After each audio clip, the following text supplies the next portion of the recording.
So let's talk a little bit about operating system. The operating system is the interface between the computer hardware and the user.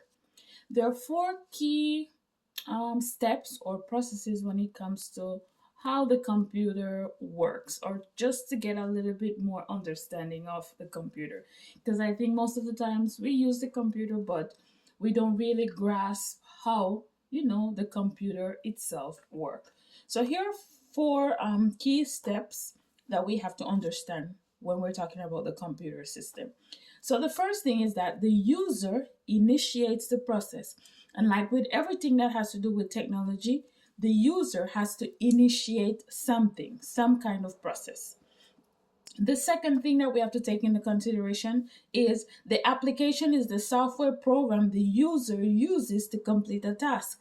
That's why, let's say, if you're using a computer or your smartphone, there are different applications that you need in order to execute a particular task.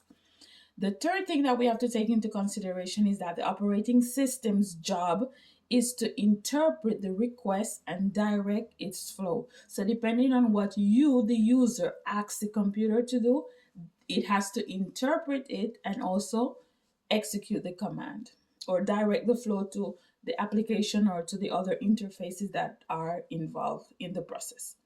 And the fourth thing that we have to analyze is that the hardware is where the processing is done to complete the task initiated by the user. So these are the four most important steps that we have to take into consideration.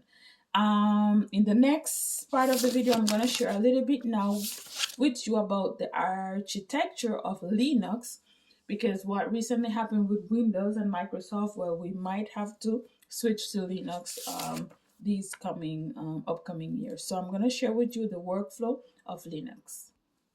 So we're going to talk about the Linux process, okay? How it works. So here's the typical workflow. So let's say this is the user, okay? So the user decides to create a file. So let's just put this, that represents the file. Okay, that's the first step in the execution process. After that, let's say the user opens the application for communicating with the shell, okay? So this is the one that is going to initiate the communication with the shell.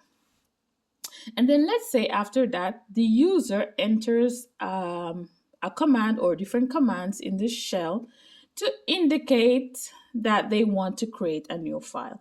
So I don't know, I'm just going to make a funny looking icon. So this is like, okay, the command that they indicate that they want the shell to execute, which would be to create a new file. Okay, so create or any plus sign here. Okay, so after that, let me see how I can draw this. Sorry, I'm not the best drawer. Okay.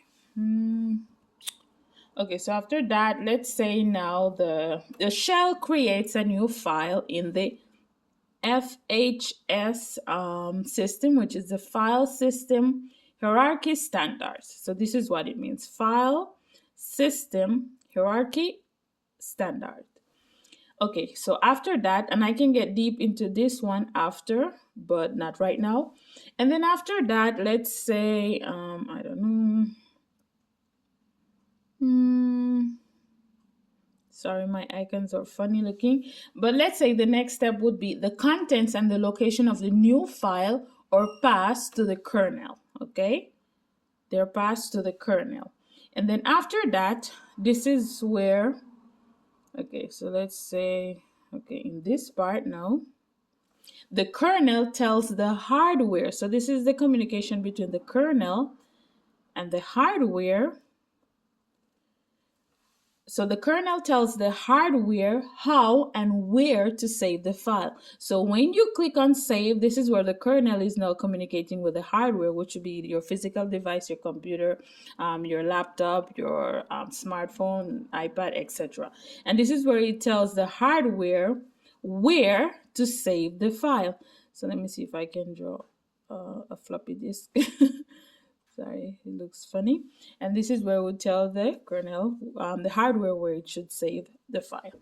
Okay, so this would be the common workflow or process when it comes to Linux. And to grasp the whole workflow a little bit better, let's describe each aspect or each part of the process. So the user is the person interacting with a computer. Okay, so this is the person interacting with a computer. So this is where I have the little computers. Okay. The next part, which is the application, is a program that performs a specific task. Okay.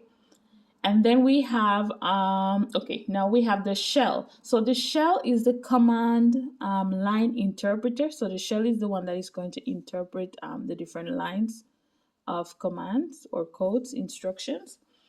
And then we have the File System Hierarchy Standard, as I mentioned before, which is a component of the Linux operating system that organizes data. So when we get a little bit more into the into this system, we will learn about how the data is organized. And then we have the kernel. So the kernel is the component of the Linux operating system that manages processes and memory. So this is where the memory all of the memory process goes into place here in the kernel. And then the hardware, as I mentioned, it's the physical component of the computer. So this is your devices, or where exactly on your devices the data will be stored. Okay, so this is just like a quick overview of the Linux process. I hope it helps you, and I'll see you on the next one. Remember to stay cyber smart.